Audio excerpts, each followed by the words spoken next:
반갑습니다. 한국사의 해설의 품격다운 사학도 해fun사입니다. 자, 드디어 6월 17일 65회 한능검 시험이 약 1주 정도 남았습니다. 그래서 65회 시험을 대비하기 위해 여러분들에게 지난 D2주 영상에 이어서 한능검 최종 정리 기출풀이 심화에 대한 전략을 다룰 수 있도록 하겠습니다. 그럼 영상 관련해서 구독자 혜택 관련 공지사항 전달드리면, 구독을 인증해줄 경우 킬러 OS 파일이랑 헷갈리기 쉬운 키워드 자료를 드릴 겁니다. 그래서 OS 파일은 이런 방식이고, 헷갈리기 쉬운 키워드 자료는 이런 방식입니다. 아울러 아직 시험 관련 교재인 시험 전용 전략집 판매하고 있으니까 관심 있으시면 고정 댓글 링크 참고해주시고, 이거 영상 올라가는 기점으로 제 인스타에 65의 예상 문제 올릴 거니까 이 부분도 참고해주시길 바랍니다. 자, 그럼 오늘의 주제는 기출 점수가 안 올라가시는 분들 위해 가지고 조금 더 기출을 알맞게 접근하기 위한 심화적인 전략들을 위주로 다룰 수 있도록 하겠습니다. 일단 지난 D2주 영상을 안 보신 분들이 있을 것 같아가지고 제가 예측하는 이번 65의 예상 문제 예상 시험 난이도를 말씀드리면, 제가 생각하는 난이도는 일단 지난 시험보단 조금 쉬운 난이도인 약간 매운맛으로 예상이 되는데, 일단 제가 이렇게 선정한 이유는 제가 일단 절대적이긴 않기 때문에 시험 당일날의 난이도 다를 수 있고, 무조건적 어떤 강사들 간에 이게 사실 시험 난이도란 거는 솔직히 지가 걸려두면 운빨인 거고 100% 완벽한 적중할 수 없음에도, 그럼에도 제가 예측하는 근거를 어떻게든 말씀을 드리면, 일단 지난 회차에는 어려운 유형이라던가 선지가 곳곳이 포진이 됐어요. 그리고 반대로 지난 회차에 비하면 상대적으로 어쨌든 간에 우리가 합격률을 기준하는 거는 60점을 넘었냐가 기준이에요. 그러니까 물론 1급을 준비하신 분들도 있겠지만 합격률 자체는 60점을 넘은 수험생들이 몇 명이냐, 그걸 세는 걸 감안했을 때는 그 수험생들을 위한 뭐 예측하기 좋은 기사라던가 경향 등 예상 문제가 좀 많이 보이는 게 있어요. 그래서 그리고 63회, 64회를 보고서 작년 시험이랑 그렇게 경향이 크게 차이가 없네. 뭐 예를 들어서 D2주 영상을 보신 분들 알겠지만 3회분 이내에 최근 경향을 잘 봐라, 그런 거에 대한 내용이 많이 보였기 때문에 뭔가 갑작스럽게 경향 변화가 확 나올 것 같진 않다는 점을 감안해서 그렇게 난이도가 훅 올라갈지 않을 것 같다는 게 제 예측이에요. 그래서 지금 뭐 시험 불안하신 분도 있겠지만 너무 걱정하실 필요는 없을 것 같다는 게 제 의견입니다.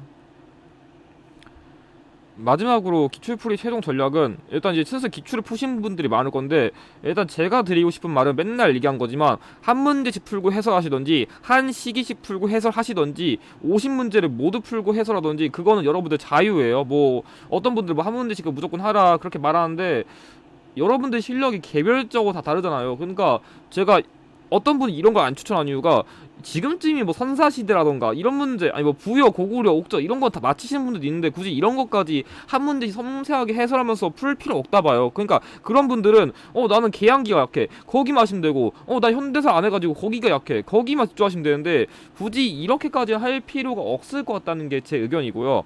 고난도 회차도 제발 버리지 마세요. 왜냐면 이 고난도 회차든 쉬운 회차든 어느 회차도 그 출제자들은 문제를 잘 응용할 수 있어요. 그래서 여러분들이 이런 문제 안 나오겠지 방심하죠. 그런 거 현장에서 나오죠. 그럼 못 푸는 거예요. 그래서 그런 선험적인 판단을 절대 안 하시길 주의하시고, 제발 문제랑 답만 외우지 마세요. 이런 분들이 제일 시험 망하시는데, 문제 속 키워드 선지 1번부터 5번까지 똑바로 분석해야 여러분들이 신유형이 나와도 풀 수 있는 겁니다.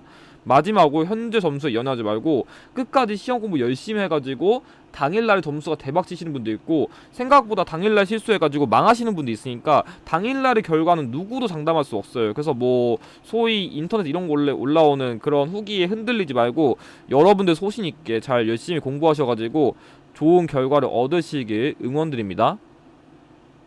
자, 그럼 지금부터는 이제 기출풀이 심화에 대한 전략을 말씀드릴 거기 때문에 그걸 감안하셔가지고 제 영상을 시청해주세요. 그래서 이번 심화 전략에선 이런 내용들 다룰 겁니다. 첫 번째, 키워드 유출을 통한 번호 꼼수를 알려드릴 겁니다.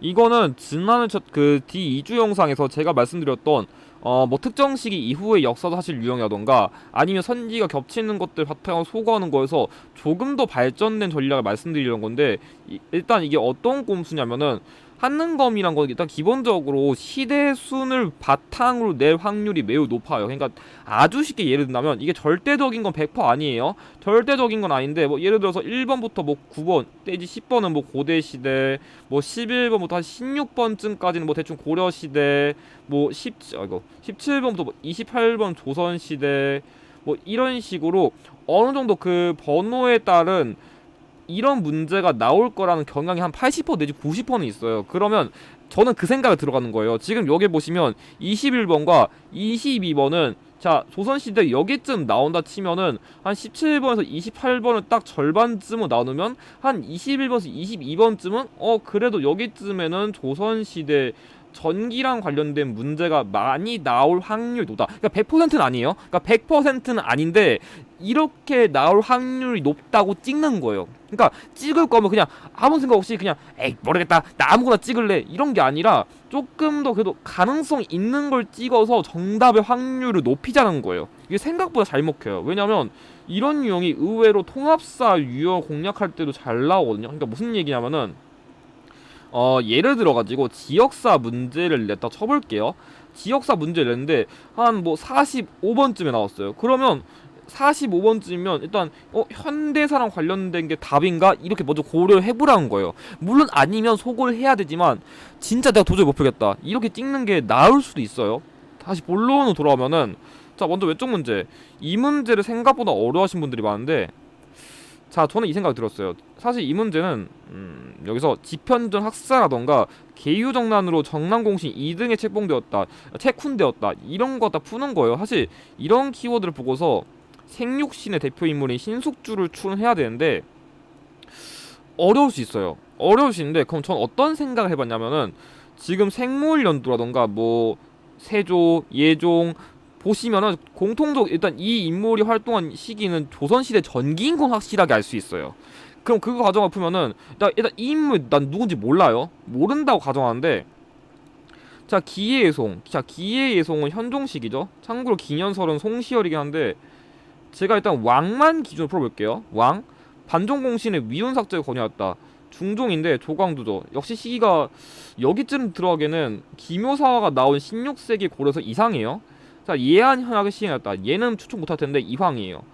이황도 선조 시기쯤 활동했었는데 시기가 이상해요. 안 맞고요.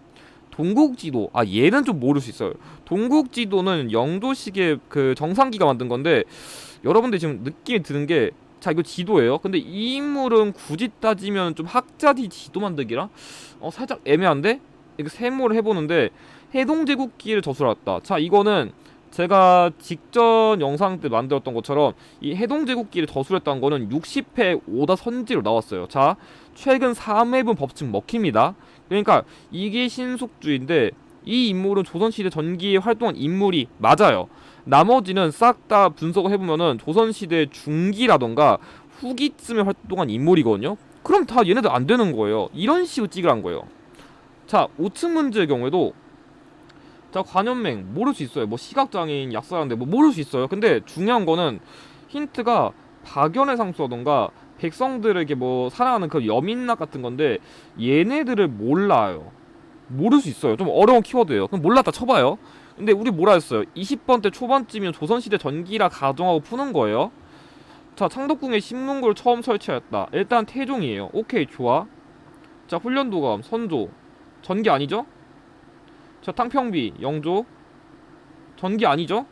대전통편 얘 정조 전기 아니죠? 그럼 다 잘라요. 다 자르면 상감맹실도 세종인데 사실 지금 이 문제에선 제가 안 가르쳐놨지만 이 회차 때를 기준으로 19번에선 이미 태종을 냈어요. 이미. 그러니까 똑같은 문제를 엔간해서 두 개는 안 내거든요. 그러니까 내도 어떤 느낌이냐면 뭐 세종대왕을 낸다 치면은 1번 문제는 뭐 정치기구를 내고 2번은 뭐 과학기구를 내고 이렇게 낼 수는 있어요. 낼 수는 있는데 그냥 완전 뭐 세종정치 1, 세종정치 2 이렇게 문제를 만들진 않거든요. 그럼 앞에서 이미 나왔으니까 얘도 자르면 답은 얘밖에 안 되는 거예요. 그러니까 여러분들이 좀 어떤 전략을 쓰냐면 이때쯤이면은 이런 문제가 나올 확률이 높고 그리고 앞뒤 문제들을 비교해가지고 이쯤 앞에서 이런 게 나왔으니까 이 회차에서 좀 다른 문제가 나올지 않을까. 그러니까 앞에서 뭐 가보개혁을 냈다 치면은 이 문제는 뭐 광무개혁이 아닐까. 앞에서 뭐 세종대왕을 냈으니까 이번에는 뭐 성종을 내지 않았을까. 이런 식으로 좀 한 회차 내에서 앞뒤끼리 비교해서 푸는 전략도 길이라는 거예요. 그렇게만 문제 풀어도 생각보다 여러분들이 풀 수 있는 게 많습니다. 다음으로는 사진, 그림 자료 활용인데, 여러분들이 다른 시험보다 유독 주목하셔야 되는 게 뭐냐면, 자, 이 시험은 여러분들이 단순히 아까처럼 키워드만 푸는 게 아니라 이런 그림 자료, 사진 자료도 중요한 힌트로 활용될 수 있는데, 이걸 여러분들이 100% 활용 못하고 OECD 뭐지, 대공분실 뭐지 이러다 틀려요. 이런 게 얼마나 중요한 힌트예요. 대표적으로 지금 여기에 대통령의 얼굴이 나왔어요. 근데 내가 인물 유형도 그렇지만 대통령 얼굴 보는데 이거 김영삼 대통령 아닌가? 이거만 알아도 이거 OECD 회원국이 누군지 몰라도 바로 문제 푸는 거예요. 그런 식으로 전략을 짜라는 건데, 생각보다 이런 힌트를 안 보이려고 해요. 그냥 단순히 오자마자 출지자님이 나한테 힌트를 많이 줬구나, 좀 그런 생각하면서 문제를 풀어야 되는데 많이 놓치는 분들이 있어요. 진짜 문제 풀면서 내가 헷갈린다 싶으면은 이런 그림 자료에서 뭔가 숨긴 힌트가 있나, 그런 부분도 한번 주목해 보시고, 이 꼼수는 좀 알아두시면 좋은데, 어떤 거냐면, 자, 지금 이 문제에서 흑백 사진이에요. 자, 우리 뭐라 했어요? 40번대 후반쯤이면 현대 시대를 냈을 확률이 높다고 했어요. 근데 흑백 사진을 현대사에서 내면은 조금 어떤 전략을 쓰면 좋냐면, 현대사에서 흑백 사진을 내면은 이승만 정부 시기부터 전두환 정부 시기를 냈을 확률이 매우 매우 높아요. 그러니까 이게 힌트로 나왔다. 그럼 선지도 거기 범위 내에서 찍으면 되는데, 자, 옳지 않은 걸 냈다면 반대로 노태우 정부 시기 이후 뭐 노태우, 김대중, 노무현 이런 정부를 찍으면 된다는 얘기예요. 실제로 보시면 나머지 4개의 선지는 우리가 지난주에 배웠던 것처럼 싹 다 전두환 정부 시기의 사례이기 때문에, 제가 지금 문제 키워드 안 보고 있어요. 일부러 몰라서 안 보는 게 아니라 전략을 위해서 일부 설명을 안 하는 거예요. 사실 여기 남영동 대공무실 이런 거 보고서 6월 민주항쟁이랑 관련된 그렇게 푸는 거 맞는데, 나 일단 안 보는 거예요. 전략적인 걸 하기 위해 가지고. 아무튼 지금 나머지 전두환 정부고, 이거 한 개만 노태우 정부 시기 때문에 선지 소거법으로도 풀 수는 있어요. 다만 이 꼼수를 활용했다면 더 논리적으로 찍을 수 있는 근거가 나오는 거죠. 왜? 노태우 정부 시기부터는 흑백 사진이 아니라 컬러 사진으로 힌트를 줄 확률이 더 높아요. 그러니까 그런 전략을 여러분들이 잘 고민하시면 문제를 조금 더 수월하게 풀 수 있는 거예요. 그래서 이런 힌트를 출제자가 괜히 주는 게 아니라는 것을 좀 기억하시면 좋을 것 같아요. 자, 세 번째로는 핵심 키워드 집중하는 건데, 앞서 제가 보여드린 것 중에 예를 들어서, 자, 이런 문제에서 박연이라던가 여민락 같이 이게 문제 키워드든 간에 선지든 간에 괜히 어려운 키워드가 나오면 어차피 알지도 못할 거면서 괜히 이 키워드 어떻게든 뭐 말도 안 되는 추측해가지고 풀려는 좀 무리수를 던지는 분들이 가끔 있거든요. 근데 그렇게 푸시면 진짜 여러분들 풀이가 힘들 거예요. 그래서 조금 더 어떻게 쉽게 푸는지 제가 보여드릴게요. 자, 여기는 정조라던가 장용영, 행궁 이런 걸 모아서 정조 시기랑 관련된 문화유산인 수원, 화성을 유추하는 문제였어요. 유추하는 문제였는데, 자, 이걸 추론하는 거 쉬웠는데 선지가 좀 어려웠었거든요. 지금 보시면 요건 덕수궁이고, 자, 요거는 경복궁이어가지고 일단 궁궐 키워드가 또 나와가지고 좀 어려웠는데, 정답 키워드는 그래가지고 얘네 둘이었거든요. 근데 제가 이 문제를 좀 꼽은 이유가 뭐냐면, 포루라던가 공심돈을 모르시는 분들이 많을 수 있어요. 그러니까 이건 일종의 진짜 뭐 성이 있으면 구멍을 뚫어놓고 방어하는 시설인데, 내가 이런 거 몰라, 나 화성 나왔는데 이런 게 있었어? 할 수 있는데, 자, 여러분들이 이게 수원 화성인 걸 예측했다면 그런 전략은 짤 수 있어요. 얘는 몰라도, 자, 성이잖아요. 캐슬이 뭐 하는 거예요? 방어 시설이죠. 얘는 알 수 있다는 거예요. 그러니까 무슨 말을 하고 싶은 거냐면, 한능검은 선지 내에서 오류를 안 만들어요. 그러니까 이 화성이 그냥 방어 시설이면 얘는 그냥 방어 시설 맞는 거지. 이 포르 공신도는 사실 방어 시설이 아니라 공격 시설이에요, 이런 말도 안 되는 낚시는 안 한다는 거예요. 알고 보니까 이건 뭐 운송 시설이에요, 이런 말도 안 되는 낚시는 안 한다는 거예요. 그러니까 선지 자체에서 오류를 만들지 않으니까 화성은 방어 시설이야, 맞아요, 그냥 그럼 찍으시면 되는 거예요. 괜히 말도 안 되는 뭐 셀뚜고 박으실 필요가 없이 그냥 그대로 이해하시면 돼요. 뭐 나머지야 뭐 거중기니까 쉬운데. 자, 5층 문제를 한번 볼게요. 시무 10조가 나왔어요. 시무 10조 최치원 키워드죠. 안 어려워요. 근데 정답 키워드부터 말씀드리면 정답은 4번이에요. 좀 어려웠었던 이유가 뭐 개원 필경, 개원 필경, 시무 10조 올린 거, 그리고 토항소 경문, 그러니까 이런 키워드 있죠. 그런 키워드는 좀 익숙한데 이 해인사 묘계 상탁기는 뭐지? 하시는 분들이 있을 수 있어요. 그러니까 또 이런 키워드 모른다고 와 이거 어떻게 풀지 할 수 있는데, 자 제가 최치원은 저한테 배우신 분들은 제가 많이 강조했었지만 이 인물은 통일신라 하대에 활동했다 했었어요. 자 통일신라 하대면 이게 어쨌든 통일신라지만 이게 통일신라도 그냥 신라던 간에 어쨌든 이 인물은 신라의 마지막에 활동한 인물이잖아요. 그러면 얘는 모르겠는데 이 인물은 어쨌든 신라 하대에 활동한 인물인 건 맞잖아요. 그럼 얘 찍으시면 되는 거예요. 그러니까 물론 가끔씩 신라랑 막 통일신라를 구별해가지고 뭐 어렵게 푸신 분도 있는데 어쨌든 그냥 신라의 천년이 끝나기 직전쯤 활동한 인물은 맞잖아요. 그럼 얘 찍으시면 되는 거예요. 그러니까 괜히 이렇게 모를만한 키워드 있잖아요. 뭐 해신밀경소, 청강인분표 이런 거에 집중하지 말고 생각보다 이렇게 쉬운 키워드만 집중해도 문제를 풀 수 있는 게 많아요. 그런 부분들을 여러분들이 좀 집중을 잘 하시면 쉽게 풀 수 있지 않을까 하는 게 제 의견입니다. 자, 다음으로는 의도적 소거법 유형인데, 자, 이거는 여러분들이 키워드를 조금 더 세밀하게 이해할 수 있도록 만든 유형이거든요. 무슨 얘기냐면은 어떤 키워드가 나와요. 근데 이런 키워드가 나오면 정답이 될 수 있는 게 두 가지가 되는 사례가 있거든요. 뭐 지난 그 영상 때 다뤘던 대성전 명륜당이 나오면 뭐 성균관이라던가 향교가 되는 그런 거 있잖아요. 그런 사례 중에서 나머지 선지를 모두 소거해야만 뭐 A가 나오던지 아니면 B가 나오던지 의도적으로 시키는 유형들이 있거든요. 이게 무슨 말인지 좀 이해가 안 될 수 있어가지고 제가 문제로 설명을 드릴게요. 여기서 6조에서 직계한다는 말이 있어요. 자, 6조 직계제는 태종이랑 세조가 나오죠. 물론 이 문제에서 하륜을 보고서 태종을 찝을 수 있는데 내가 인물까진 모르겠다. 그럼 일단 이거로 가정하고 푸는 거예요. 근데 지금 선지를 보시면 갑인자는 세종이고 훈련도감은 선조고 초계문신제는 정조고, 자 그리고 경국대전은 성종이고, 자 그리고 사관원 독립은 태종인데 여러분들 지금 눈치를 채신 분들이 있겠지만 자 나머지 지금 여기 1도 해당이 안 되는 애들 다 소거하면은 태종밖에 남는 얘가 없죠. 그니까 그 점을 고려해가지고 나머지 선지를 다 소거하면은 내가 이 사람이 태종인지 세조인지는 모르겠는데 둘 중 한 명으로 나눠 떨어지게는 낸다는 유형이 의도적 소거법 유형이에요. 자, 이 문제도 볼게요. 피고인들은 이왕 전하 국장 의식을 거행한다는 말이 있어요. 자, 뭐 고종의 인산일 때 일어난 사건, 뭐 순종의 인산일 때 일어난 사건, 그걸 가정하면 3.1운동 아니면 60만세 운동이죠. 근데 이것도 지금 나머지 보면은 뭐 서울진공작전 관련 없죠. 독립의금분도 얘랑 관련이 없고, 국채보상운동은 개항기인데 얘네 다 일제감정기예요. 얘도 개항기니까 시기가 안 맞죠. 근데 신간회가 창립된 거는 60만세 운동의 영향으로 나온 거예요. 그러니까 그 점을 고려했을 때 이게 또 3.1운동인지 60만세 운동인지 나머지를 봐도 뭐가 애매한데 손지소걸 다 해보면 얘로 나눠 떨어지게 내긴 했어요. 그래서 그런 점을 고려해가지고 선지를 소거법을 늘려야 풀 수 있는 문제도 가끔 나오니까 이래서 제가 문제 키워드 푸는 거랑 선지 분석을 꼼꼼하게 해야 된다는 게 그런 의도에서 말을 하는 겁니다.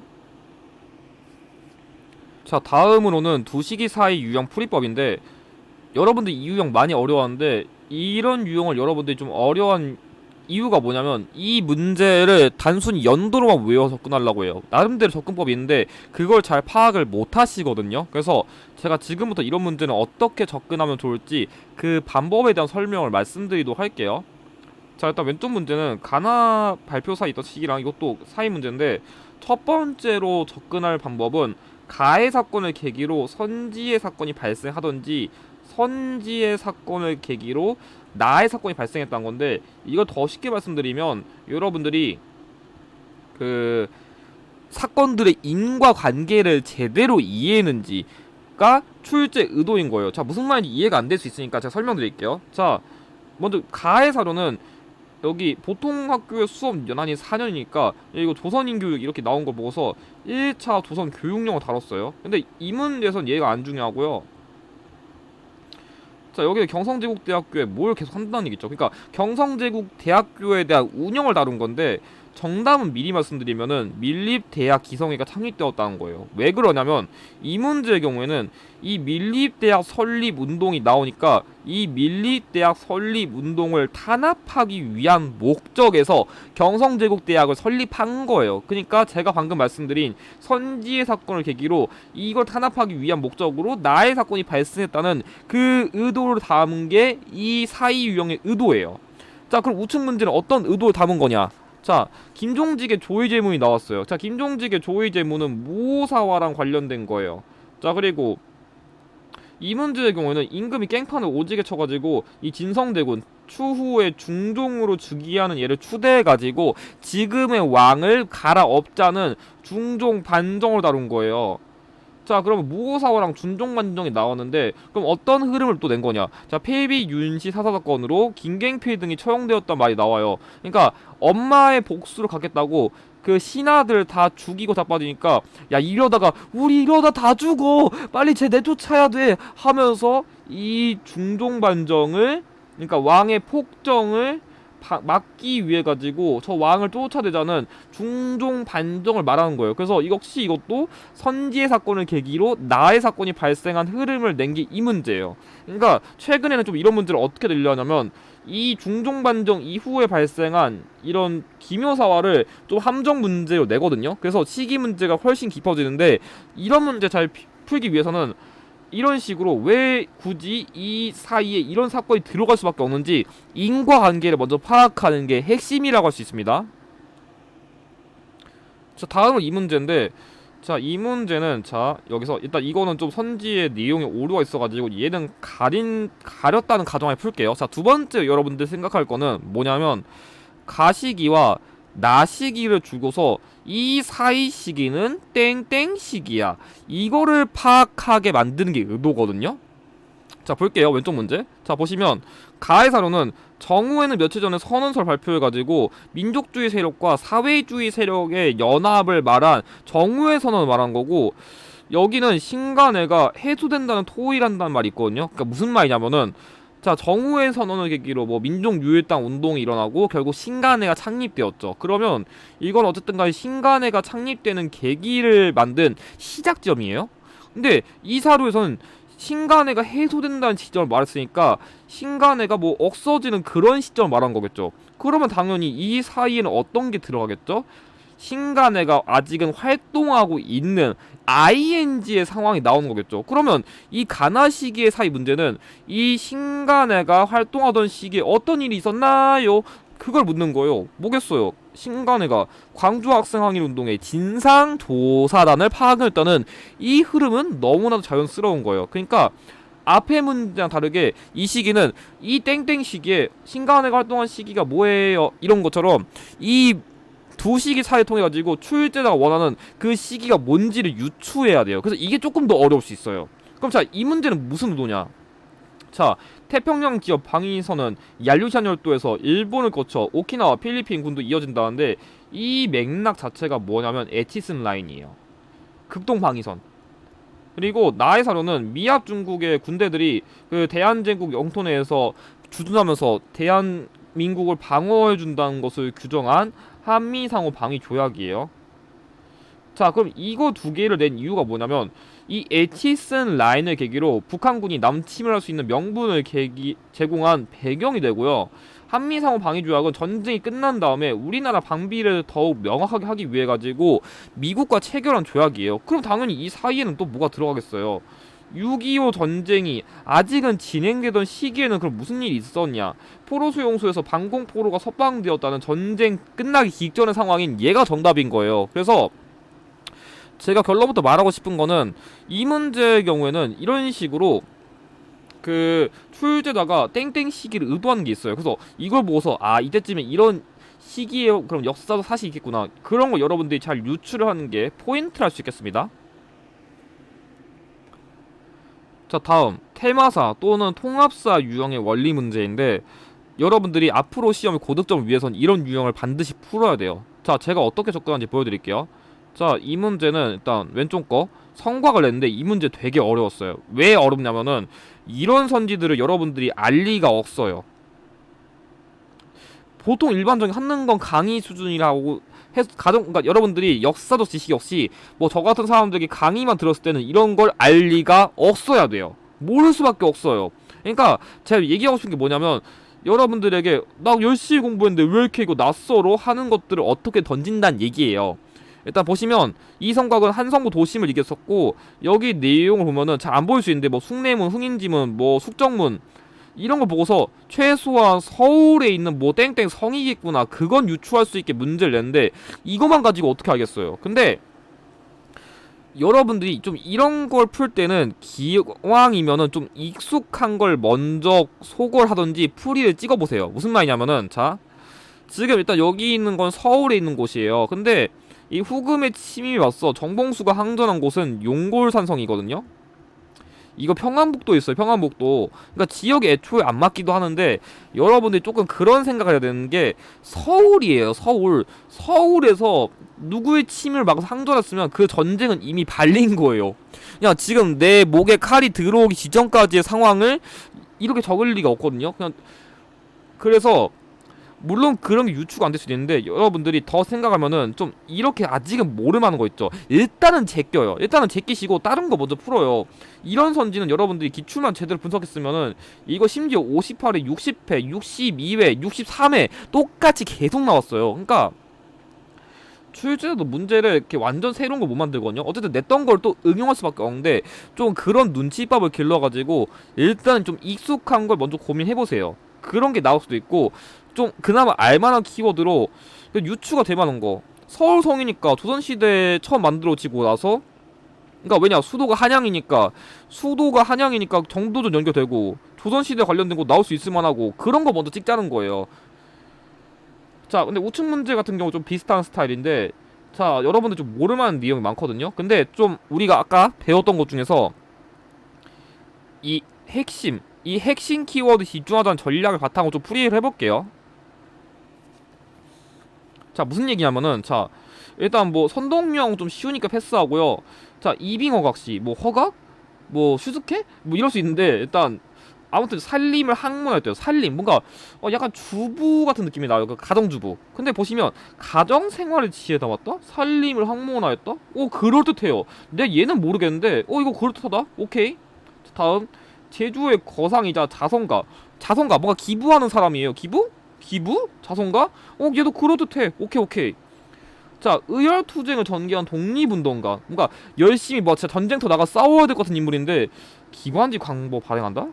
조금 뭔가 싱거운데 물론 이것도 정말 중요한 역할이긴 해요. 중요하긴 역할이긴 한데 뭔가 지금 당장 전쟁 나가서 어떤 전투에서 승리해야 했다 이런 게 나올 것 같은데 뭔가 좀 애매한 느낌이 들어요. 일단 패스하고 임금 삭감에 저항하여 을밀대 지붕에 농성하였다. 자 노동운동가니까 농성, 임금 삭감에 저항 약간 파업하는 거 그럴듯해요. 그러니까 이게 여러분들이 통합사 유형은 이런 걸 하나씩 다 골라야 돼가지고 어려울 수 있지만 생각보다 문제 내에서 이게 힌트를 주는 경우도 많거든요.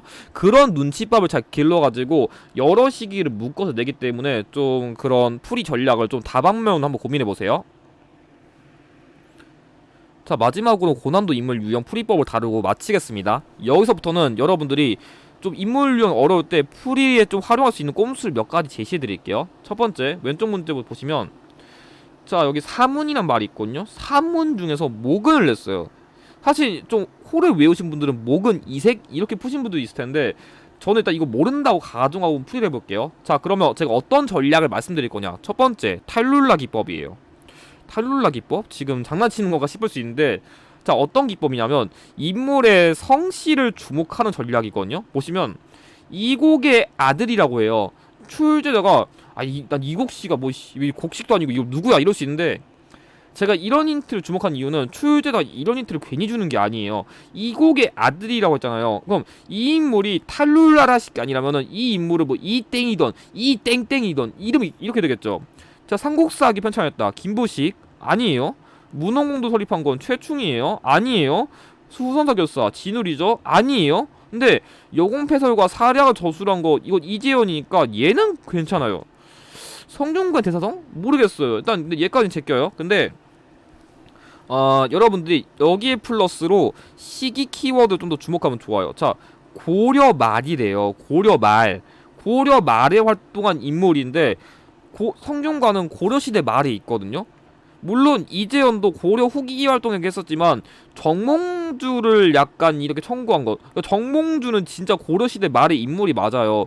그런 걸 고려했을 때 시기상으로 그래도 고려 말쯤에 조금 더 연결될 만한 스승님은 얘가 좀 더 가깝지 않을까 이렇게 찍을 수 있다는 거예요. 그리고 성리학의 보급을 노력했다고 했죠. 그럼 성균관 관련된 성리학이랑 관련된 성균관 연결이 돼요. 그러니까 내가 지금 이게 누군지는 모르겠어. 이 땡땡씨야. 근데 이렇게 문제 키워드 연결을 해보면은 하나씩 보이는 게 있거든요. 그래서 모든 걸 다 완벽하게 외워가지고 완벽하게 풀이할 전략은 생각을 조금 버리시는 게 좋아요. 자, 다음으로는 제가 이런 식으로 기역, 니은, 디귿, 리을 박스형 문제가 나왔을 때 좀 쓸 수 있는 꼼수법 말씀드리고 싶은데, 자, 가나 인물이 나오고 이런 식으로 기역, 니은, 디귿, 리을 박스형 문제가 나오면 1번과 5번을 일단 제끼시고 얘네 중에서 정답이 있을 확률이 높다고 보시는 게 좋아요. 자, 무슨 말이냐면은, 자, 이런 식으로 문제 번호가 1번부터 5번까지 이런 방식으로 있으면은, 그러니까 가나 인물을 냈는데 이런 식으로 문제를 냈으면 뭐 가의 인물이나 나의 인물 중에서 한 명은 누군지 몰라도 문제를 풀 수 있게 낼 수도 있거든요. 근데 굳이 이런 식으로 보기형 문제를 냈으면 이 인물의 업적도 알리고 싶고 이 인물의 업적도 알리고 싶은데 굳이 1번이나 5번 해버리면은 둘 중 한 명이 몰라도 문제를 풀 수 있게 내버리거든요. 그러니까 애초에 1번 선지, 5번 선지를 만드는 게 의미가 없어져요. 그래서 가의 인물 관련된 니은, 디귿, 니은, 리을, 그리고 뭐 기역, 디귿 이런 것처럼 그런 선지를 좀 더 정답을 낼 확률이 높은데, 자, 예를 들어 드릴게요. 이게 어떤 꼼수냐면은 진짜 좋은 전략인 게, 내가 예를 들어서 기역이 맞는 거 알죠? 그럼 100% 정답은 이에요. 왜? 니은은 어차피 그러니까 기역, 니은은 안 되니까 남는 과정이 기역, 리을은 안 되니까 디귿밖에 안 돼요. 그럼 내가 기역을 안다? 정답 확률이 그냥 100% 2번인 거예요. 그럼 얘 몰라도 풀 수 있거든요. 그러니까 이게 개쩌는 꼼수인데, 여기에 플러스로 내가 니은은 알겠다. 그러면 여러분들이 니은, 디귿 아니고 니은, 리을이니까 정답 확률이 50%가 돼요. 그러니까 이 전략을 알고 있으면 이런 문제 나올 때 한 문제를 조금 더 쉽게 먹을 수 있다는 게 되는 거죠. 사실 조금 더 전략을 말씀드리면, 자, 인물은 영국인이에요. 영국인인데 지금 여기 나와 있는 내용들은 지금 보시면 이렇게 보지 마시고 기역, 니은, 리을은 싹 다 미국인이에요. 헐버트, 그리고 알렌, 스크랜튼인데 지금 이 인물은 영국이니까 내가 또 누구세요 할 수 있는데 미국인에 해당되는 인물이 다 이거니까 나머지를 다 이렇게 소거해서 풀 수는 있겠죠. 그래서 정답은 2번인데, 좀 여러분들이 좀 그런 전력. 그리고 자, 미국이니까 당연히 영어 가르치겠죠. 얘 미국인인데 와가지고 뭐 중국어, 뭐 일어, 뭐 아니면 뭐 히브리어, 뭐 이딴 거 가르치진 않을 거 아니에요. 그러니까 좀 그런 식으로 전략했으면, 자, 이 인물 몰라요? 미국인이에요. 영어 가르쳐요. 괜찮네. 그럼 그냥 남는 게 이거밖에 없죠. 끝나신 거예요. 지금 풀이가 얼마나 쉬워요. 그래서 좀 이런 문제 나올 때는 효과적으로 풀이하시는 전략을 기르시길 바랍니다. 자, 다음으로는 여러분들이 조금 유출할 수 있을 만한 문제도 말씀드리겠는데, 자, 일단 왼쪽 문제 보시면 사실 이 인물을 알고 푸신 분들이 거의 없을 거예요. 이윤대 선생님인데, 제가 이런 문제 보면 어떤 생각이 드냐면, 자, 우리 말과 글을 지키는 데 활동했대요. 자, 우리 말과 글을 지키는 거니까 지금 약간 그나마 우리 말과 글을 지키는 거 연결될 만한 거는 얘 제끼고 얘 제끼면은 1번, 3번, 4번이 그래도 조금 한글 활동이랑 관련된 게 보여요. 근데 이 선생님은 누군지 모르겠는데, 자, 조선어 연구회랑 조선어 학회를 통해 가지고 한글 연구 및 보급에 앞장섰대요. 그러니까 지금 내가 누구신지는 모르겠는데 활동 시기를 보면은 조선어 학회 때까지 활동했었으니까 그거랑 연결되는 얘는 찍을 수 있어요. 그러니까 이게 문제 키워드를 완벽하게 이해하는 게 중요한 게 아니라 선지랑 매칭해가지고 내가 답만 발라 먹을 수 있는 것만 잘 유추해도 풀이에 무리가 없다는 거예요. 물론 이런 문제를 통해가지고 이런 문제 있었었구나, 감사합니다, 느끼긴 해야 되는데 일단 우리 점수 먹긴 해야 되잖아요. 그러니까 이런 분 나중에 알더라도 일단 시험장 가서 일단 문제는 풀어야 되겠죠. 괜히 내가 시험에 틀렸다고 이번 때 내 점수 날라갔어, 전 이런 소리는 진짜 안 했으면 좋겠는데, 우리가 적어도 적어도 그런 소리 안 하려면은 진짜 이런 거 나왔으면 점수는 풀 수 있게 전략은 짜야 될 거 아니에요. 좀 그런 걸 기르란 얘기예요. 자, 초선학회니까 활동했었지. 그럼 이거 하셨겠지. 이렇게만 하시면 문제 푸는 게 무리가 없다는 거예요. 자, 이 문제도 보시면 김병로님 누군지 모를 수 있어요. 근데 의거 관련자 변호, 진상조사위원, 사법부장 누구신지는 모르겠는데 법이랑 관련된 활동을 많이 하셨네. 법이랑 관련된 활동 많이 했었으니까 대법원장에도 재임했다. 연결되죠, 당연히. 그러니까 하는 거면 양아치 시험이 아니에요. 생각보다 문제 있는 키워드를 활용해가지고 여러분들이 잘 파악했다면 충분히 정답을 연결할 수 있을 게 뭔가 국어 시험처럼 그런 힌트를 많이 주거든요. 그러니까 그런 힌트들을 잘 활용해가지고 여러분들이 조금 더 논리적으로 풀이를 하시는 수험생이 되셨으면 좋겠습니다. 자, 그럼 이것으로 D1주 영상을 마치고 다음 주에는 최종 특강을 통해가지고 여러분들의 시험을 도와드릴 수 있도록 하겠습니다. 영상의 내용이 도움이 되셨다면 좋아요와 구독을 부탁드립니다. 감사합니다.